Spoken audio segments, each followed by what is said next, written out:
So ayun, makita tayo dito sa bodega mga bossing ko para ipakita sa inyo yung mga dumating sa atin na TRC pipe. Ayan, hindi siya ganun karami mga bossing ko. Pero alam ko, aabot to siguro hanggang November. Kasi may stocks pa naman tayo dun sa bodega natin sa baba. Bali, ang ipeplex natin mga bossing, marami kasi nagre-request ng pang Mio i125. Lalo na yung mga naubusan netong October. Ayan mga boss, oh, pang Mio i125 to. Ito yung canister niyan. Best seller natin pagdating sa Mio i125. Alam nyo kung bakit mga boss? Sobrang mura. Pinakamura nating pipe yan si TRC dito sa shop.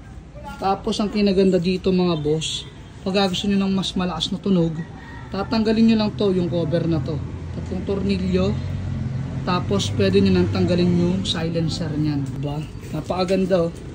Budget friendly na pipe. Pang Mio i125, Mio Gravis, Mio Gear, Pasio at MSI 125. Ito naman yung kasama ng elbow mga boss. Tamang sukat lang yan.